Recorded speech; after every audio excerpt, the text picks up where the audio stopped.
People in Puerto Rico continue to struggle in the aftermath of Hurricane Fiona. Power outages are widespread, flooding washed out roads and toppled homes, and residents are frustrated and scared. We heard from people on different sides of the island about how they're coping. On the southwest side of the island, banana trees snapped in half. A mangrove forest near Jojuda, where Jeanette Ramos Garcia lives with her granddaughter Italia, couldn't absorb water fast enough to protect the area from flooding. When the water came in, it had nowhere to go, so it built up in this area to the point where the water here could easily have been 4 feet, running into the neighborhood and out onto the road. A road that had never been flooded in its life. This time it did flood. It is very sad to see hardworking people who've lost their homes, who've lost their belongings. They tell me that no one from the government has come to give them any kind of help, and it's been several days. Luis Perez Benet lost nearly everything. He had to evacuate 2 of his children in the middle of the night as rain from the storm took over his house. I got water in my house, and everything was damaged. Everything. The fridge, all of the furniture, it damaged everything. That's musical equipment. That's a dance floor, which all of it was filled with at least 2 feet of water. At least. All these containers at the bottom, all of these were destroyed. And here we are trying to do everything that you can do and trying to save everything that I can. Loíza is a community on the northeast coast of the island, known for its rich Afro-Puerto Rican heritage. Until today, it wasn't eligible for individual disaster aid from FEMA. We are in day 6 and the water has not come down yet. So we have communities 3-4 feet of water right now with dead animals, with, so water that is septic already, so it can't be pumped out. It's just a huge mess. Dania Rosario Mendez runs a nonprofit focused on health inequities. Her team of volunteers was hard at work putting together care packages of food for residents that she says are desperately needed. Our governor saying that supplies were enough and that asking our diaspora to not bring supplies because it represented a logistical problem while we have communities underwater, like those kinds of just plain cruelty in how you treat the emergency and just lack of sensitivity from elected officials. For more on the ground in Puerto Rico, I'm joined by Danica Cotto. She's the Caribbean correspondent for the Associated Press, who has been covering Fiona and the island's recovery. Thanks for being with us. Thank you for having me. And more than half of Puerto Rico is still without power more than 5 days after Fiona struck. What are you seeing on the ground there on the island?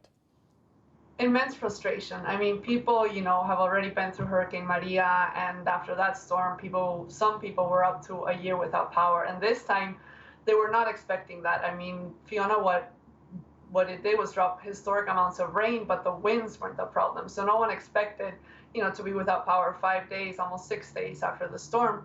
And in addition to that, it's more than 290,000 clients without water. So you can imagine more than 5 days after the storm, no power, no water, long lines for diesel, long lines for gasoline, for water, for food. And some people feel like they're reliving Maria, in some way.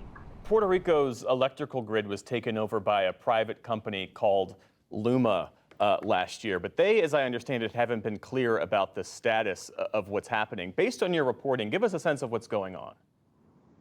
Well, it's hard to say. I spoke with an expert yesterday who said he's an electrical engineering expert and a professor, and he said he doesn't understand what the delay is, why there's not, more power restored several days after the storm.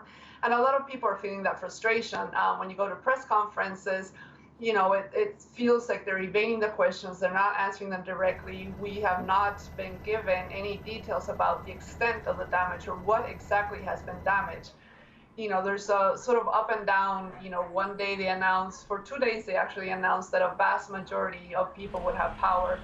And the first day people, hoping that would happen, believed them. By the second day, that had tremendously annoyed people who realized that, the restoration of power was far off. So we don't have a clear sense of exactly what Fiona did and where it did it and why.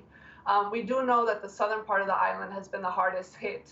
and the central areas as well. But and there's about 50,000 clients of Luma who live there. So the governor today said it will take, quote unquote, some time for power to be restored in those areas, but no one has given sort of a more definite date, except to say it will not be months and it will not be years.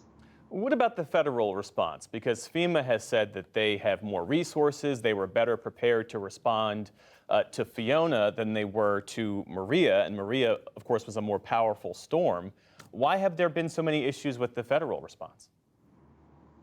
I think overall people have been satisfied for now. I mean, it still remains to be seen how quickly the island recovers, but FEMA early on sent hundreds of additional crews to Puerto Rico. And under the new administration, you know, with U.S. President Joe Biden, compared with former President Donald Trump with Maria, some people say that they have seen a faster response.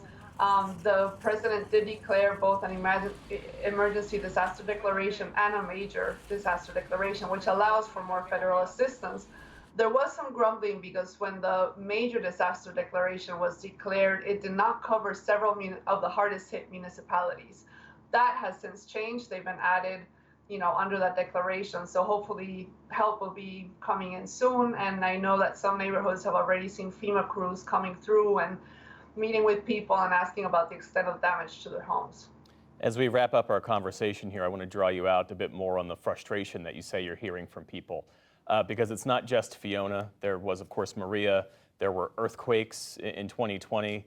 The island has grappled with the pandemic. There is obviously a sense of frustration, as you spoke to, but there's also a sense of resilience, I would imagine. There is, but I think Puerto Ricans are very tired of hearing that word. They don't want to be resilient. They just want to have, you know, working power grid. And, you know, resilience was the word that was thrown around after Hurricane Maria because they went through incredibly tough times. And again, with Fiona, many people are going through a similar situation, but they don't want to be, they don't need to be resilient. They don't want to be resilient. What they want is a government that clearly tells them what the damage was, where it was, how long will it take to repair, and more than anything, there was sort of this general expectation that Puerto Rico was going to bounce back faster from Fiona than Maria, and that sort of, you know, was a big letdown, a big frustration. And more than anything, people are feeling that even after Fiona, even after, you know, the recovery phase, that nothing will change. And that remains to be seen, you know, in the 2024 elections, but many feel that it's just, you know, the same thing over and over with nothing changing as a result of, you know, lessons learned. Yeah, it's a good point. People are tired of needing to be resilient. What they want are the resources that they deserve as tax-paying citizens. The Associated Press's Danica Cotto, thanks so much for being with us. Thank you.